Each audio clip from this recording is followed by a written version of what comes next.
Merry Christmas. Merry Christmas.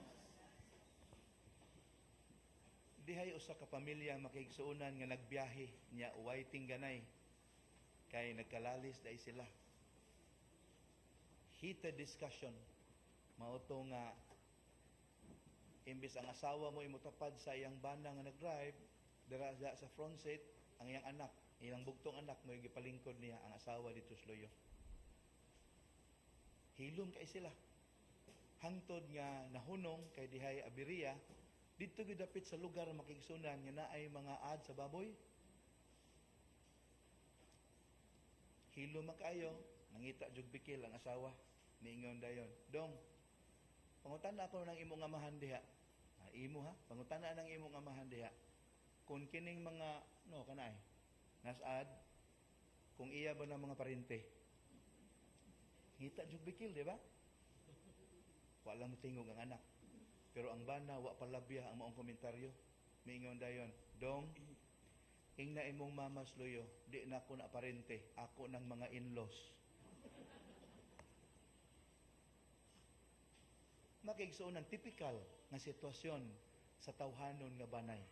Na ay dili pagsinabtanay, na ay panaglalis, na ay mga pagsulay, na ay mga kalisdanan. Ang pangutana, kini.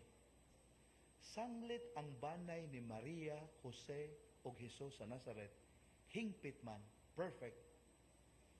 Pulos ba nindot? Pulos ba malipayon ug mahimayaon ang ilang kasinatian?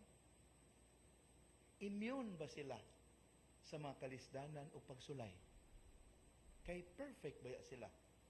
Imagine na si Jesus sa ilang taliwala. They were a perfect family. So, ang ilang experiences, perfect ba po? Makigsunan, sayod ta sa tubag ni Ana. Dili ba? Dili man na siya tanhaga. Sayod ta. The answer to that is a big no. Perfect sila, pero ang ilang kasinatian, sama ra pod sa sinati sa daghang mga banay nga tawhanon. Nakasulay sila og mga kalisdanan. Miagi sila og mga trahedya sa kinabuhi. Miagi sila og mga kalisdanan. Atong tagsa-tagsaon na, suwayan na ito pangita sa kasulatan. Unsa ning mga nagian nila nga typical kaayo nga nasinati usab dato nga mga tawhanong banay.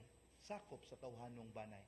Una sa tanan, kung nakabantay mo, miagi sila og peligro. Namiligro ang Sagrada Familia sa dihang gipanangkon ang Ginoo.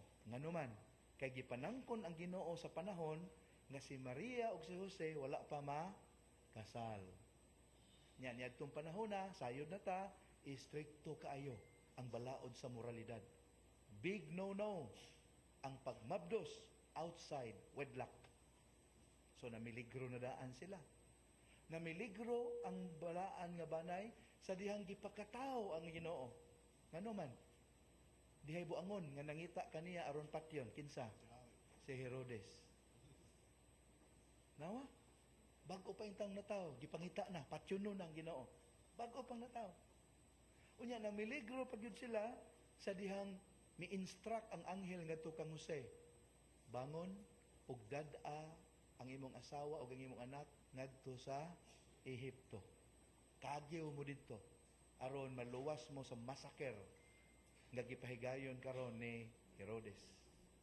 Unya take note, ang biyahe gikan sa Bethlehem padung sa Ehipto dili dool. Unya dili pud secure. Peligro kaayo.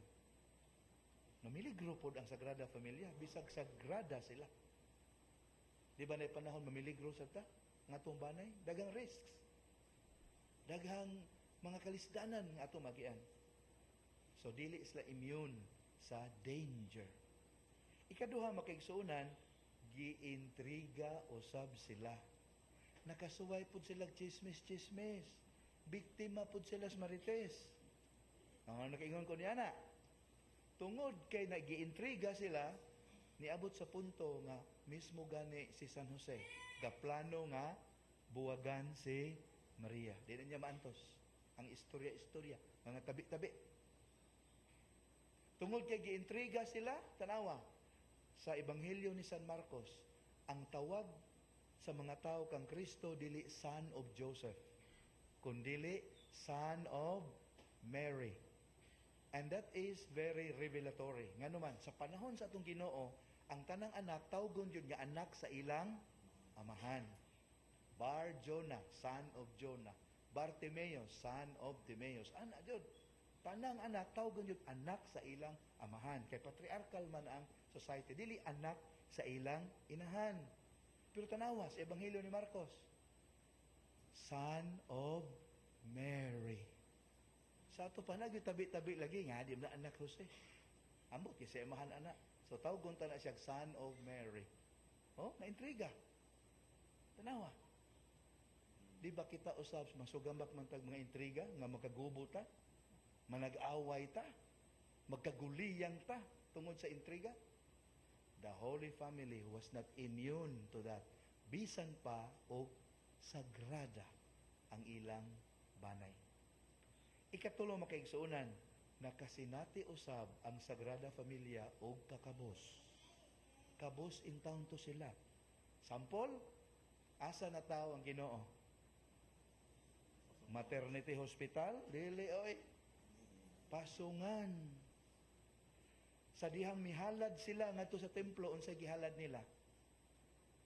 Ang requirement, one unblemished lamb. Karnero nga way tatsa. Muna requirement. Pero na exemption. Basahan ninyo. Leviticus chapter 12 verses 2 to 8. Leviticus 12, 2 to 8. Ang exemption, kung pobre gani in town, mga timawa, pwede ra og kabog nga salampate o tukmo. Unsay gi-offer nila dito sa templo? Yes, 2 turtle doves. Maura gitay gi-offer ni Maria o Jose sa paghalad sa Diyos ng bata dito sa templo. Meaning, they were poor. They were not rich. They were not famous. Unya, gawas pag yun niya na, si Jesus na ilhan usab sa laing bahin sa Ebanghelyo nga, anak o panday, son of the carpenter. Prangkahay lang ta, no offense men sa mga panday. Dako mang dungog, kanang pwede ba ma-headlines ta kung tawgon tag anak sa panday? Di man tingali. Pero headline kung anak ka sa number 1 nga billionaire, anak ka sa presidente, sikat kay ka. Pero son of a carpenter, excuse me, who is that? Kabus sila. Sagrada sila, pero nakasulay o kakabos. Mao ni kasagarang kasinatian sa daghang tawhanon nga pamilya, kakabos, kalisdanan, maningkamot aron mabuhi. So ayaw pagunahuna nga alao ta kung inana nga atong kahimtang dili. Nakasinati niini mismo ang banay sa atong Ginoo. Makaigsuunan, nakasinati usab ang Sagrada Familia bisan sa ilang kabalaan. Nakasinati sila nga makiglayog sa kabubuton sa Dios. Kanang term ako gigamit, makiglayog, to struggle, to grapple unsay kabubuton sa Dios kanamo. Siguro nahinumdum ta sa dihang ang batang Hesus nawala, unya nakaplagan sila ni Jose o ni Maria, unsay tubag sa bata kanila? Nganong nangita paman mo nako. Wain taon sila makasabot. Imbes mahiubos, unsay gibuhat ni Maria? She kept these things in her heart. Kay sayod siya, kabahin ni sa kabubuton sa Dios. Sakit ang sinultian sa Ginoo. Sakit ang gibuhat sa ilang anak ngadto kanila nga wa mananghid nga magpabilin dai siya. Pero kini kabahin sa plano sa Ginoo. So ilang gipamalandungan. Di lalim. Mismo nga atong Ginoo dito sa tanaman sa Getsemane, gaampo siya. Nakuhaon ang kupa sa pag-antos. He too grappled with the will of God. Dili lalim. Dihay punto gani sa ilahang kinabuhi makaigsuunan nga ang Ginoo matud pa sa Ebanghelyo di nakalugar og kaon. Kay busy kaayo sa iyahang pagwali o pag-ayo sa mga masakiton. No time to eat. Unya nagtabi-tabi ang mga kontra sa Ginoo nga nabuang na ning tawana. Kaya napasmo tingali, nabuang na taka nagtabi. Unsay gibuhat, matud pa sa Ebanghelyo, sa laing bahin sa Ebanghelyo. Ang pamilya ni Jesus, miadto aron ila siyang kuhaon. Kay nagtuog yun sila nga nabuang siya. Inyo imagine kung ikay Ginoo, makaingon ka, hasta akong ginikanan, hasta ako mga parente, nagtuo nga nabuang ko. Wa sila kasabot sa plano sa Ginoo.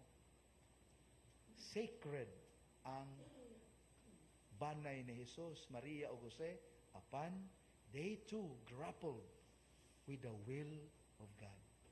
Dili ba mao po na itong kalisdanan usahay ang pagsuta kung unsay kabubuton sa Dios nato? Dili sa yun ha, ang pagtagna unsay gusto sa Ginoo nato. Ilabi na kung ang iyang kabubuton naglakip og kalisdanan o pagsulay. Naatay sakit nga way kaayuhan. Naatay kapildihan. Naay tragedy in the family. Lisod sabton yun ang mga panahon na. Pero sama sa banay ni Jesus, Maria o Jose, hinaot unta nga we learn to keep all these things in our hearts. Because in due time, the Lord will reveal His will to us.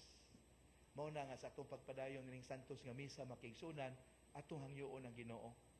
Nga kung ang banay ni Jesus, Maria o Jose, miagi nining tanan nga kalisdanan, bisan sa ilang kabalaan, unsa pa kahaintawon pa? Nga layo rata sa pagkahuli. Layo rata sa pagkabalaan, daghan patang kakulangan. Labaw na tang makasinati ning mga pagsulay niining kinabuhia. Atong hangyoon na Ginoo, Lord, tagai kami sa panag-ingnan, sa kusog, sa kalig-on, sa pagtuo, paglaom o paghigugma sa Sagrada Familia, aron kami usab niining kalibutana, imong banay dinhi sa yuta, maningkamot nga mahisama kanila, aron kami usab makabuntog o makasugakod sa mga pagsulay o kalisdanan nga imong itugot nga among maagian. Hinaot paunta. Amen.